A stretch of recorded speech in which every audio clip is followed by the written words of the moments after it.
Hey everybody, this is Blue Phoenix. Once again, beautiful day out here in the bluegrass. Been lucky with my Tuesdays so far. So this video is going to be about how I discovered my asexuality, my aromanticism. I was 37 years old when I kind of figured all this out, so this might appeal more to some of the older viewers out there. Um, so when I was in high school, there was no internet. Well, let's see, I graduated in '96, so the internet was still really, really young. You had AOL, but that was about it. um, at the very least, asexuality wasn't really a thing that people had talked about. So back in high school, though, a lot of people were dating, and they were starting to. I didn't really hear much about having sex, but like kissing, making out, those kinds of things. I never really understood what the big deal about it was. It was kind of like, to me, I just wasn't really interested with about doing that with anybody. I never dated during high school, never went to any of the proms, never really missed doing any of that. It just wasn't really important to me. It wasn't one of my goals. There was one class, like it was an art class, and there was a girl in there who, for some reason, we got in this discussion about not really caring about sex, and she used the word like anisexual or something, which ana is another valid prefix for not. But I was like 14 at the time. I thought, well, I don't know. It kind of sounds like it applies to me, but not really. I mean, I'm still 14. How would I possibly know that already at 14? But turns out you really could.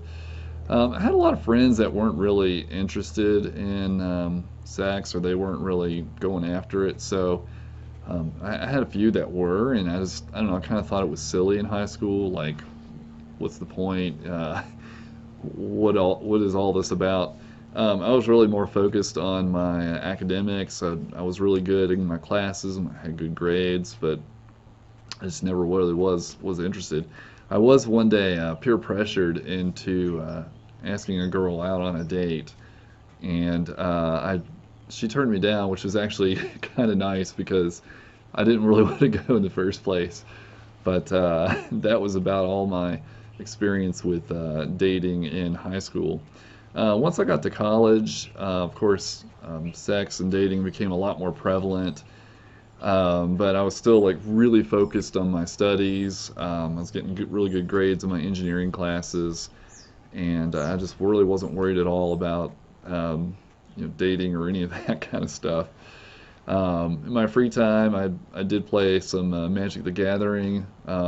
Huge fan, and a lot of video games. Like I lived in a dorm, all male dorm, and it was really easy to just walk down the hall, see some people playing video games, and then just jump in and play some.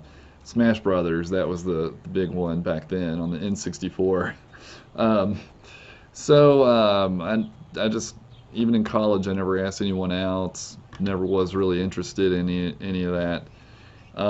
There was one time where my roommate actually did have sex with a girl while I was sleeping in the room, which was pretty awkward. But I just kind of stayed quiet, went back to sleep. um, so that was interesting.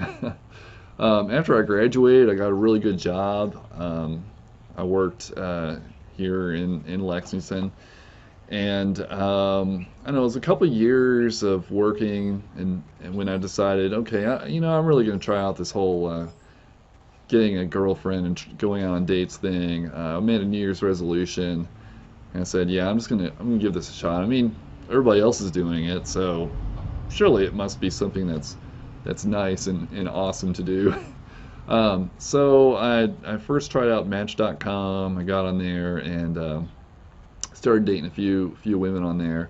One of the dates, she actually invited me back to her apartment, and she showed me like, oh, hey, I got this new bedspread. I was like, oh, that's nice. Well, see you later. And I was completely oblivious that I probably could have gotten laid that night, but I guess I wasn't interested anyway. So after a few months of just some dates, I think it was the third or fourth woman I dated on there, I started to get really close with, and I dated her for about, I think it was about 3 months, and I really started to feel kind of stifled. Like I felt guilty if I wasn't spending time with her, and but I really didn't want to spend a whole lot of time with her. Like I kind of liked her as a friend, we had fun together, but I just I felt like I had to spend a whole lot of time with her because she was my romantic partner, and it was just kind of I don't know, it just didn't work for me. It was really awkward feeling. It never clicked for me. She was also becoming really attached. Like she was getting these, I could tell, this very intense emotions for me, and I just wasn't reciprocating. It just wasn't happening. She was great. She wasn't a bad person. We really didn't fight. We did a lot of fun things together, and um, it just it just didn't work for me. Um, we did, have a lot of deep discussions, a lot of things that normally would be kept secret from other people. And so I felt in some ways we were like really close friends, but at the same time, I just wanted to get out of there. We never did have sex. She talked about it a few times, and I always just said, "Well, I'm not really ready for that. I'm not ready to try that." Um, I mean, I just wasn't interested. It was like, meh, whatever. So after about 3 months of that, I just decided to break it off. It wasn't working for me, and it wasn't fair to her. She needed somebody who could reciprocate those feelings that she was having. It was really hard to break up with her. If you've ever had to do that, it's not easy. But when I broke that off, I just felt so much better. I felt much more free. It just felt good. Um, so that was about 14 years ago, back when I was 23, and I, continued to date some online dating, mainly online dating through Match.com, eHarmony. I've done some matches with other people trying to matchmake me with people. So I've done some blind dates as well, and every time I get done with the date, and I'm like, yeah, I just really don't feel like calling her again. Yeah, we would have fun and have a good evening over dinner or movie or whatever, and I would just get done and say, I really don't want to call her again for whatever reason. During this time, though, I would say I actually did get a pretty intense crush. I mean, I've gone back kind of analyzed my feelings, and I would say there was one woman that I really felt strongly for. Um, Even though like I asked her out once and she turned me down, which was okay. But the main feeling after that wasn't sadness. It was more like, okay, I'm just relieved now that okay, I asked her. I can't have any regrets that I didn't try. But when she said no, it was kind of like, okay, all right, good. That works for me.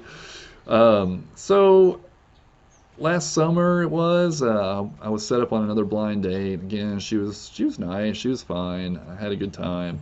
Won some money at the track, and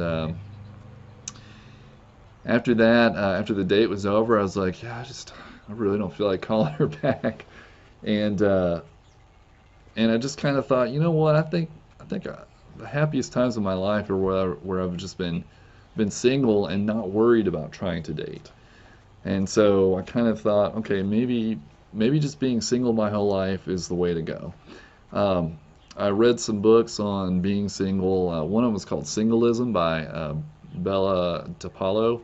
It's an excellent book, really good book for anybody who's single and happily so. Maybe wants some data to back this up. Um, so that that book kind of talked about single people still have a lot of sex. It's not just for married people, apparently. And I kind of asked myself the question: is like, I've never really been interested in sex, and maybe I should look up something about this. So it didn't take me long before I found Avon, asexuality.org. And once I really read the information there and kind of got into the forums there and interacted with other people, it got to where I was like, yeah, this really fits for me. This makes a lot of sense, and kind of wish I had discovered the term and the community earlier. Um, so basically, I think what was holding me back all this time was I do enjoy looking at women. They're great to look at. I enjoy their beauty, which is aesthetic attraction. So you can have that without having the sexual attraction.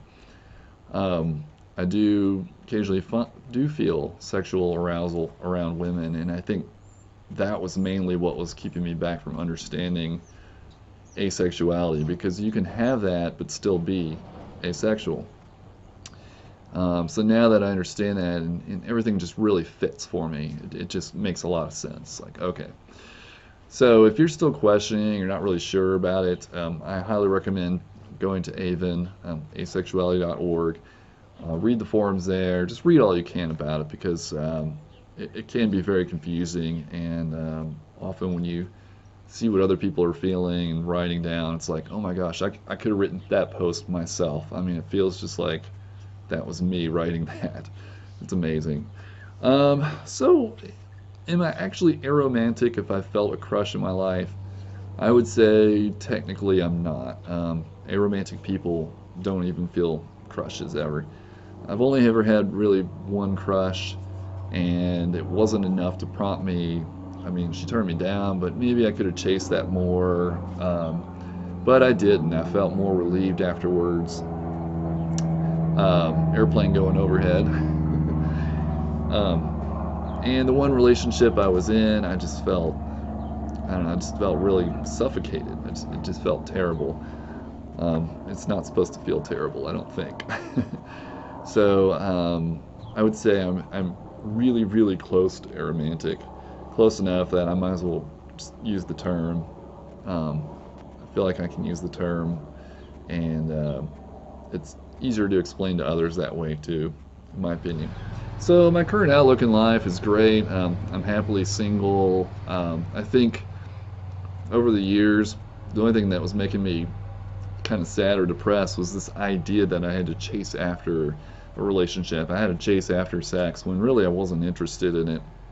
Everybody was telling me, hey, you need to get a girlfriend, you need to get married someday. And that vision of that was always just daunting for me. It was never something I desired. So now that I understand that I'm asexual and aromantic, or very close, it just feels like a weight off my shoulders. It feels wonderful, and I can live my life the way I want to without having to chase after these things I don't want. So that's basically my story about how I discovered this. I think next time I'm going to talk about coming out next week. Hopefully the weather will be nice next Tuesday, and I can do another recording out here and maybe get my new camera to work. That would be awesome. All right, I'll catch you next time.